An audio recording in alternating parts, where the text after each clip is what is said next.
There In what it many is. consider the greatest regular season game in NFL history, Let's Goff go. went toe-to-toe with Patrick Mahomes. He went toe-to-toe. 54-51 thriller. Goff put on a masterclass. Is there a little zest on that, the end of that run? Little zest there. Little zest. You know what I'm saying? I don't know. Uh-oh. We going. It's your boy Red Dog _ENT. And we back. Today we got the rise, the fall, and the rise again of Jared Goff.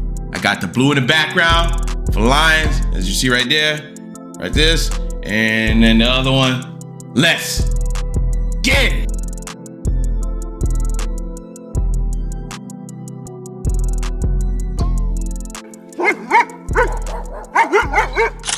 Jared Goff was always expected to be a star.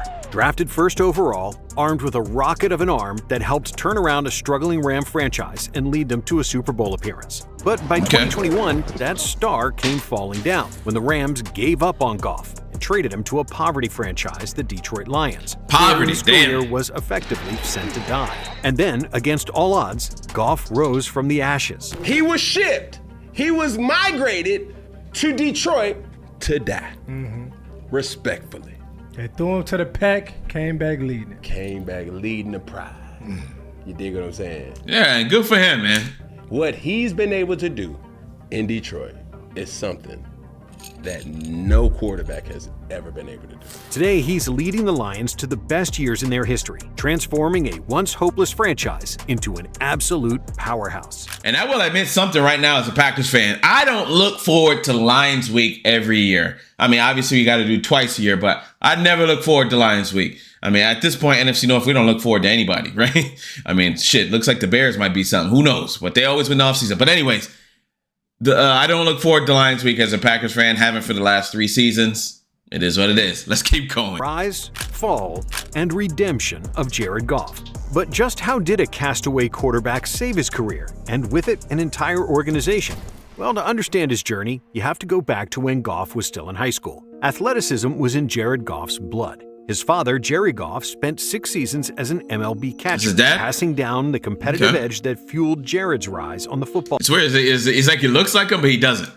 As a sophomore at Marion Catholic, Goff earned the starting quarterback job, and immediately he was unstoppable. And over 3 seasons, he racked up jaw-dropping stats, more than 7,600 passing yards and 93 touchdowns. But it wasn't just about numbers. Goff's precision, clutchness, and leadership quickly turned heads as he led his team to deep playoff runs and cemented himself as one of California's top quarterback prospects. By the time he graduated, he was a 4-star recruit and had offers pouring in from schools like Boise State, Fresno State, and Washington State. But Goff had his heart set on staying close to home, ultimately committing to the University of California, Berkeley, where he would begin the next chapter of his journey. And when Jared Goff stepped onto Cal's campus in 2013, expectations were low. Not for him, but for the football program. Cal football was in the middle of a rough patch, coming off a 3-9 season, and optimism was hard to find. But after being named the starting quarterback as a true freshman, the first in school history, Goff proved to be the spark the team needed. At first, the results weren't pretty. Cal finished with a brutal 1-11 record, but Goff's potential was impossible to ignore. Linebackers ran well, our linemen blocked well, and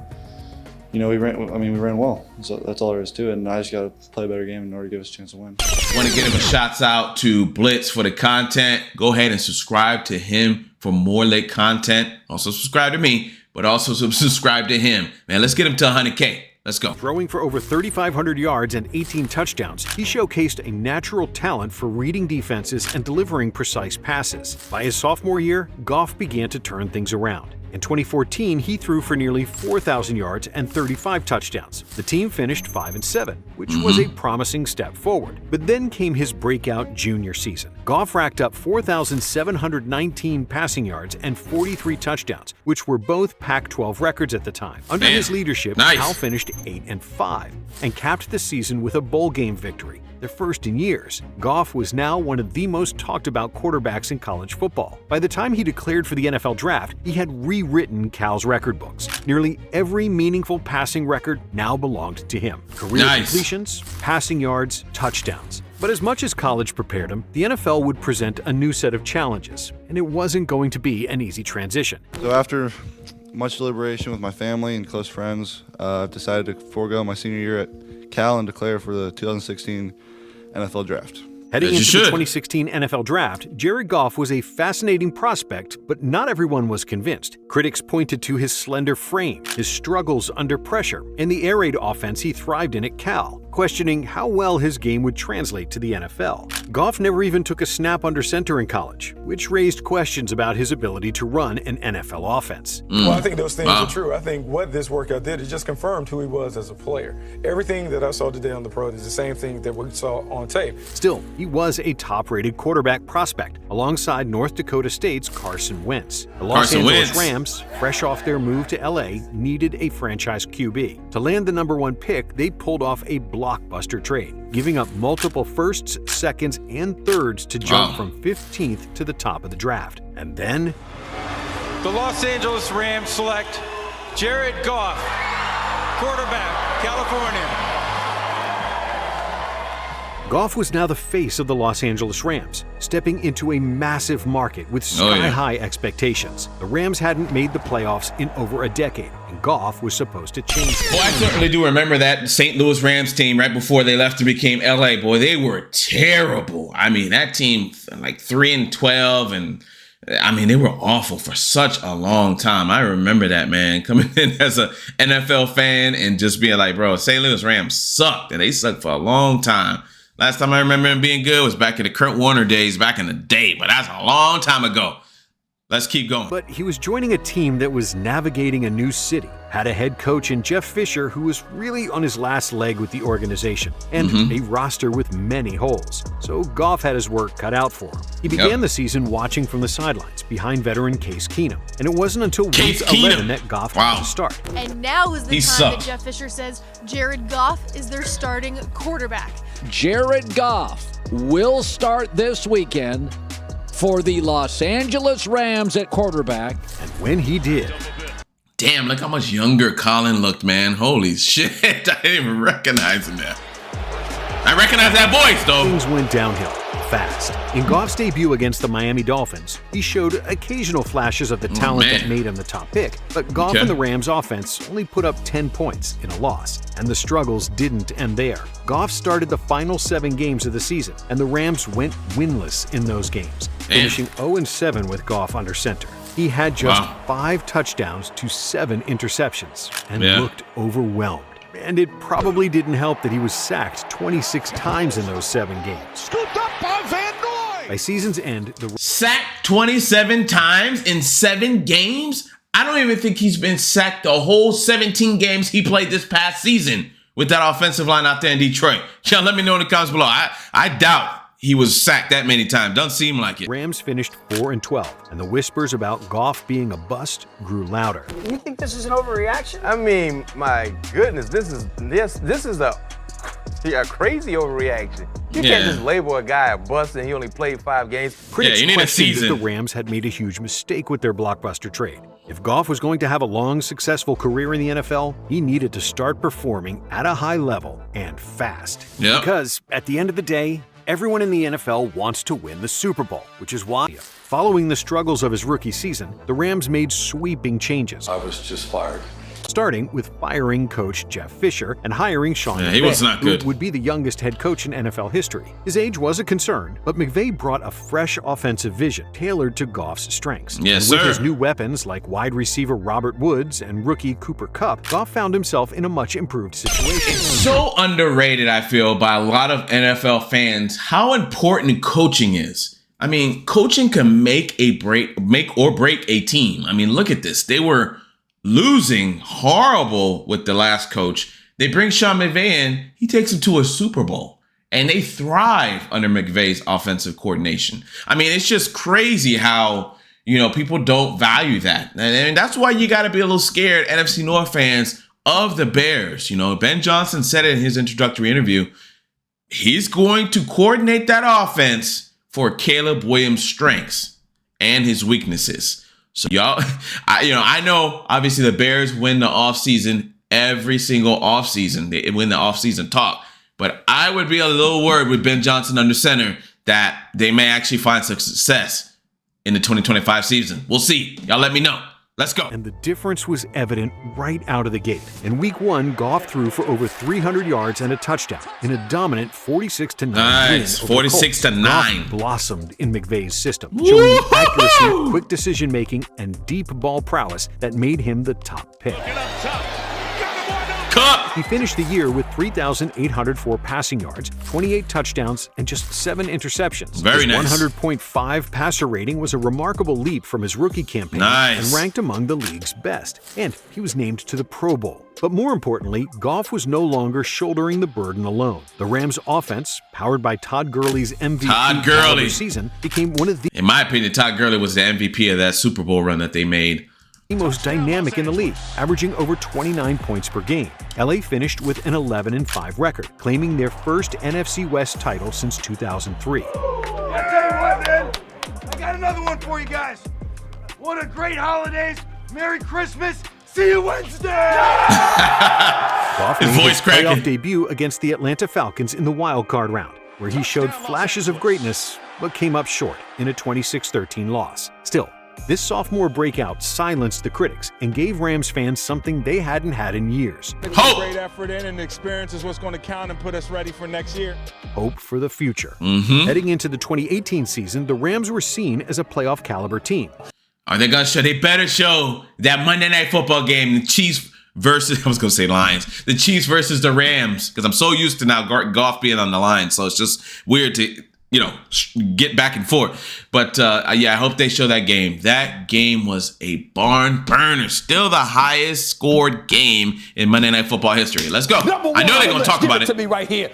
The Los Angeles He put him number one? I can't deny it. But wow. Did they have enough to be true Super Bowl contenders? Surrounded by a stacked supporting cast that included all-pro running back Todd Gurley and a dynamic receiving trio of Brandon Cooks, Robert Woods, and Cooper Kupp, Goff thrived. He posted career-best numbers, throwing for 4,688 yards and 32 touchdowns, while leading the Rams to a scorching 8-0 start. They finished the regular season at 13-3, claiming the NFC's number 2 seed and firmly establishing themselves as one of the league's elite teams.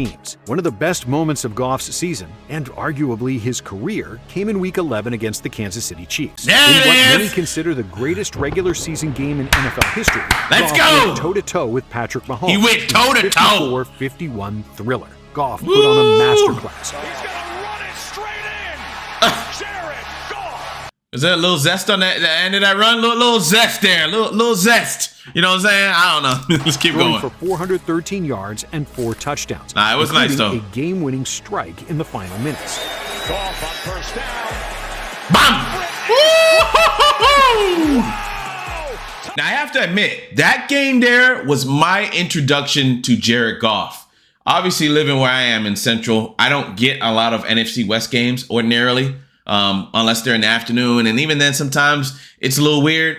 But that was my introduction to him. I had heard about him. I had heard about him coming out of school. And I was like, I heard about this guy in the NFC West, man, doing his thing in the Rams. And I'm like, okay, but I didn't really get a chance to see a lot of games. That was my introduction. I said, oh, shit. This boy here, that guy for the Rams is all right now. I mean, he went toe-to-toe with Pat, and he beat them. You know what I'm saying? I mean, there was a lot of shit that went into that game. Turnovers and this, that, and the other. But he went toe-to-toe, and he won that game. And it still is the highest score game in Monday Night Football history. The Rams carried that momentum into the playoffs, defeating the Dallas Cowboys in the divisional round and surviving a controversial overtime victory against the New Orleans Saints in the NFC Championship. Yeah, very controversial. The kick is good. Rams. Obviously, hindsight 2020, we know what we got, right? A 13-3 boring snooze fest, one of the most boring Super Bowls in the past 20 years. I would have loved to have seen Breeze versus Brady. I mean, come on now. However, their magical run came to a screeching halt in Super Bowl 53. Facing Bill Belichick and the New England Patriots, Goff completed just 19 of 38 passes for 229 yards and an interception. Blitz to the end zone, and he's intercepted at the 3-yard line. As the Rams managed only a single field goal in a 13-3 loss. Still, they were a young team, and Goff looked like a franchise quarterback, capable of leading the Rams to success year in and year out. But unfortunately, not everything is what it seems. Coming off their Super Bowl appearance, the Rams struggled in the 2019 season. And Goff with a ball. Popped his ass! God! They finished with a 9-7 record and narrowly missed the playoffs in the competitive NFC. Statistically, Goff's numbers weren't far off from the previous season, throwing for 4,638 yards. Yeah. But the efficiency and precision that defined his 2018 campaign were no longer there. He managed just 22 touchdowns against 16 interceptions. What I'm seeing is that the offensive line regressed. I mean, when that's the way you beat the Lions now, I mean, you get pressure on Goff, he'll fold like a lawn chair. I mean, that's just the truth. We've seen it now time and time again. I mean, that's what it looks like to me. With turnovers and shaky decision-making becoming recurring issues. The offensive line, which was a fortress in 2018, became a liability in 2019. And injuries and roster changes led to inconsistent protection, leaving Goff frequently under pressure. But to make matters worse, Todd Gurley, the engine of the team's offense, he was hurt. Injuries that severely limited his production. Without a dominant ground game, the weight of the offense fell squarely on Goff's shoulders. And the crash. And we know, Goff's a great player. Don't get me wrong. He's a great player. But he's not going to single-handedly win you a game. We've seen it over and over again. He's a great, great quarterback. He's a good distributor of the football. But he's not going to go down and win you a game by himself. With that balanced attack that he has over in Detroit, that's why they're so successful. That's why I don't know why they went pass heavy in that Washington game. I don't know, man. With the way Gibbs was getting first downs, you just keep handing it off, man. I don't know. I think he wins the game by his damn self. But let's keep going. Began to show. This season raised serious questions about whether Goff could reclaim the form that once made him one of the league's brightest young stars. There hasn't been a lot of conversation about just how bad the Rams have been this year. This is a team that was in the Super Bowl a year ago, that at this point last year looked like the best team in football. Their offense doesn't look right. The quarterback got paid. He doesn't look right. The defense doesn't look good. What's going on with the Rams? But throughout the 2020 season, tensions continued to rise. While the team had a solid 10-6 record and a playoff berth, Goff's inconsistencies were becoming detrimental. His numbers, 3,952 yards, 20 touchdowns, and 13 interceptions, were decent, but not the kind of production expected from a quarterback leading a team with championship aspirations. His decision-making under pressure was poor, especially in crucial moments. And there was a growing division developing between Goff and head coach Sean McVay. McVay grew visibly frustrated with Goff's inability to execute consistently at a high level. He was getting tired of that Goff shit. Had flashes of greatness. In the wild card round against the Seattle Seahawks, Goff stepped up just 12 days after surgery on his broken thumb, coming off the bench to lead the Rams to a 30-20 victory. You know what's coming next? We whooped that ass in the divisional. The Rams faced the Green Bay Packers in the divisional round. Yes, sir. Goff played well, completing 21 of 27 passes, but the offense struggled to keep pace with Aaron Rodgers and the high. Yeah, I'm about to say they played great in that game. It's not like they played bad. I mean, Jared Goff, especially with coming back with a fucked up hand, he played good. It's just Aaron Rodgers was on a tear that year. I mean, he was MVP Rodgers. He was just, you couldn't stop him unless, somebody did, but so the Rams it wasn't fell them. 32-18, ending their season, and everything was about to hit the fan. Because by season's end, it was clear that the Rams no longer believed that Goff was their guy. Now the reclamation project is over. We can't do anything more. We can't progress him further. And so now they're trying to figure out, what are we going to do with all this money we got on the books, all this money we owe him, because we can't get rid of him. Combined with McVay's dissatisfaction, made it inevitable. Oh, yeah. Breaking news here on CBS Sports HQ, and it is monster news. A blockbuster trade in the NFL. Detroit is dealing Matthew Stafford to the LA Rams in exchange for 2 future first-round picks, a third-round pick, and Jared Goff. At the time, I remember hearing this news and not believing it. I was like, why? I was like, yeah, Matthew Stafford is an upgrade, but I'm like, he's not like a humongous upgrade. And obviously they ended up winning the Super Bowl the first year he was there. So obviously it ended up working out, but they ended up trading their whole franchise, pretty much their future, for one ring. And I get it. Some people, I wish kind of the Green Bay Packers had been a little bit more aggressive during Aaron Rodgers' time, maybe win another ring or 2. Or, obviously he won the 1, but I mean like another, 3 rings total with Aaron Rodgers if we had been more aggressive. I get that. But then again, you also got to think about what's coming up next. What do y'all think? Let me know in the comments below. Was that smart by the Rams? I mean, eventually they got that championship. You know, Lions have had great seasons, but they haven't got that elusive ring. The trade was viewed as a win for the Rams, who were all in on contending for a Super Bowl. But as history would show, it became one of the rare trades where both teams walked away as winners. With Stafford at the helm, the Rams captured their long-awaited Super Bowl title in 2021, validating the aggressive move. As for the Lions, Goff's first season was anything but smooth. It was a massive step back for Jared.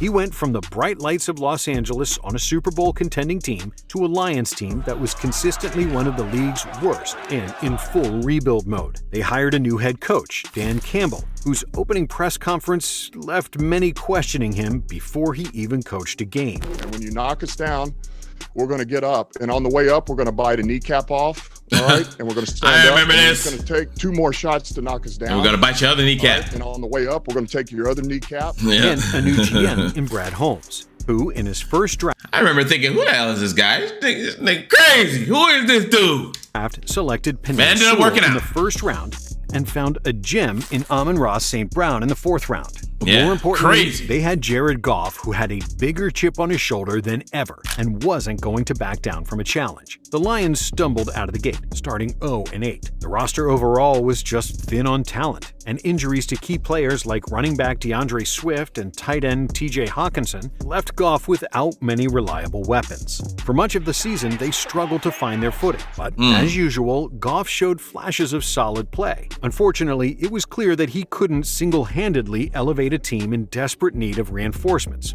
on both sides of the ball. And no, I mean, that's true. And I know they said a lot about his slender frame. He stayed pretty damn healthy, even though, yeah, he is kind of a slender, tall guy. You know, he's stayed pretty healthy his whole career. So, I mean, you can't, that being a knock has not been a knock so far in his career. His numbers reflected those challenges as he finished the year with 3,245 passing yards, 19 touchdowns, and 8 interceptions. Not bad, but far from the elite production he once posted in Los Angeles. Not terrible, Despite but not the brutal great. Start, Goff and the Lions did find some rhythm late in the year. And the injuries to other playmakers led to Amon-Ra St. Brown getting more snaps and breaking out as Goff's go-to guy in the passing game. I still, obviously, as me as an NFC North person, obviously I keep track of what the other teams are doing. When Jared Goff came to that team and y'all played as close in that first Packers game at Lambeau Field in 2021, I believe you guys were up 17-14 at half. And everybody was like, why are you guys losing to the Lions at halftime? I'm like, it's halftime. We're gonna get it together. We're going to be all right. We ended up winning the game, I believe, 30-17 in 2021, that first game. And I was like, and I saw the flashes then. And if I was making videos back then, I would have called it then. I was like, ooh, this team played us hard. And, you know, they don't really have nothing to play for, but they played us hard. And once they get their groove, they're going to be scary. I called it, man. In a Week 13 game against their divisional rival, the Minnesota Vikings, Goff led a game-winning drive, delivering a touchdown pass as time expired for the Lions' first win of the season. Yep, that's it. I remember that game.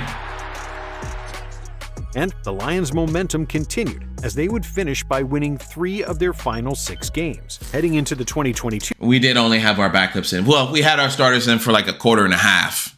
So, I mean, but they did win the game. If Aaron Rodgers played the whole game, we win that game. I felt like it was another close game, kind of like that first game was. If he had stayed in, we would end up putting it like 45. I really do feel that way. Fell into place for the Lions offense. St. Brown built on the success he had late in his rookie year and emerged as a star. The Lions backfield, led by the dynamic DeAndre Swift, added versatility, while an improved offensive line gave Goff the protection he needed to operate efficiently. And new offensive coordinator Ben Johnson brought in a bold, creative approach. The results were instant, as in the first 2 weeks, as the Lions put up 35 and 36 points, more than they did in any game the previous year except for one. Goff threw for 4,438 yards, 29 touchdowns, and just 7 interceptions, one of his best seasons yet. And the Lions themselves became one of the most exciting teams to watch, led by their gutsy, aggressive style brought forth by Dan Campbell. Heading into the final week of the season, the Lions were 8-8, with no chance of making the playoffs. But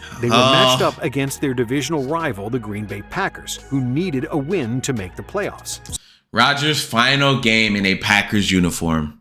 And just like Brett Favre, the last play of our franchise quarterback for 15, 16 years is him throwing an interception. And then he goes and gets shipped off to the Jets.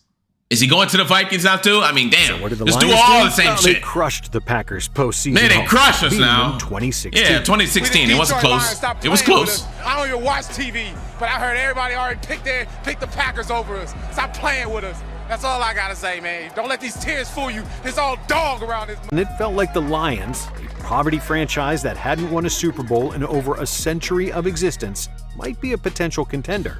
Nothing to play for is what everyone said. And these Lions, young guns, came into Lambeau and they played so free and so fearless. They did. And I want to shout out the coaching staff. But the Lions weren't satisfied just yet, and Brad Holmes continued to absolutely cook in the draft, this year selecting running back Jahmyr Gibbs in the first round and tight end Sam Laporta in the second, not to mention adding running back David Montgomery in free agency. Now with the newly added playmakers, one of the league's top offensive lines, and a defense on the rise, Detroit looked good on paper. They had to prove it, and Goff rose to the occasion, delivering some of the best football of his career. His pocket presence, sharp decision-making, and ability to protect the ball stood out. Week after week, Goff orchestrated the Lions' offense with precision, leading his team to several statement victories, finishing the season with 4,575 passing yards, 30 touchdowns, and just 12 interceptions. And the Lions roared to a 12-5 record. Their best. Yeah, I remember that year he played overall great. It was a great season, but he did have a little bit of an interception problem, because double-digit interceptions,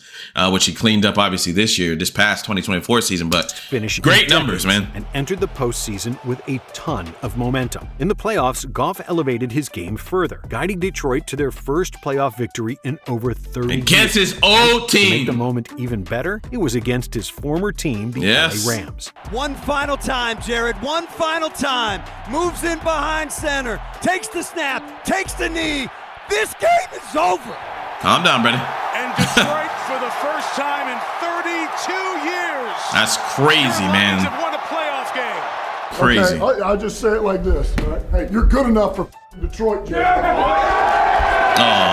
Then, after a divisional round victory over the And of course, that's nice to say, especially against his old team, right? Bucks, the Lions looked like a squad destined for something special. But unfortunately, their run ended in the NFC Championship game against the San Francisco 49ers. Yeah. Despite Goff's efforts, the Lions fell short. But the season was anything but a disappointment. For the first time in years, Detroit felt like a powerhouse, and Goff was at the center of what for so long felt impossible. The Detroit Lions are for real, and they're here to stay. In his third season in Ben Johnson's offense, Jared Goff has mastered it, always in rhythm, delivering pinpoint passes to complement their elite run game. In Week 4, Goff even caught a touchdown pass against the Seahawks. Yeah, I remember that. Where he also completed all 18 of his pass attempts for 292 yards and 2 touchdowns. That touchdown pass wasn't something anyone could have expected. Amon-Ra St. Brown's going to throw it back to Goff. Bum. Who had that on the bingo card? But it perfectly sums up the creativity and boldness of the Lions offense. They are easily the most fun team. I mean, yeah, but it also costs them too sometimes. They get a little too cute to watch in the NFL. And I called that too. Constantly. I have been calling that all 2024 season. I said the cute plays are cool, but they're going to cost you in the moment, and the moment is the biggest. And going forward on 4th downs and trying new trick plays each week. And look at this. In Week 11, they demolished the Jacksonville Jaguars 52-6, and Jared Goff had over 400 yards, 4 touchdowns, and a perfect passer rating. And it feels like he can deliver that level of performance any given week.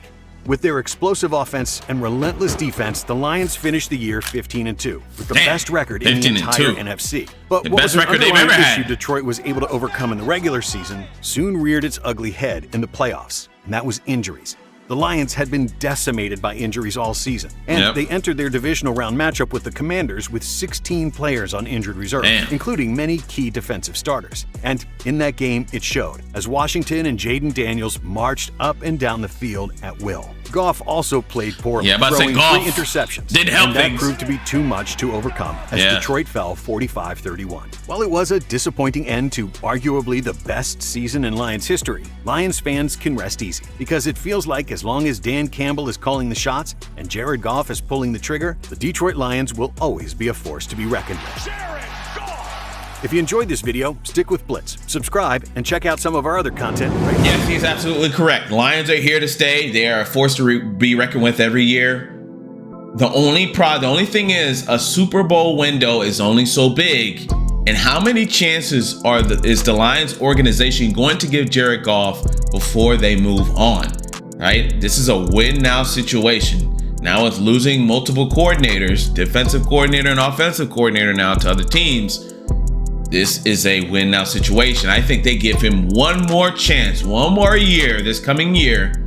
And if he chokes it up again or does something and does not make it to the Super Bowl, they're going to move off from him, or they're going to draft his replacement and have them sit behind Jared Goff while he plays to learn from him. What do y'all think? Y'all let me know in the comments below. And again, thank you, Blitz, for the amazing content. Let's get this man to 100K. That's all I got for y'all. Let's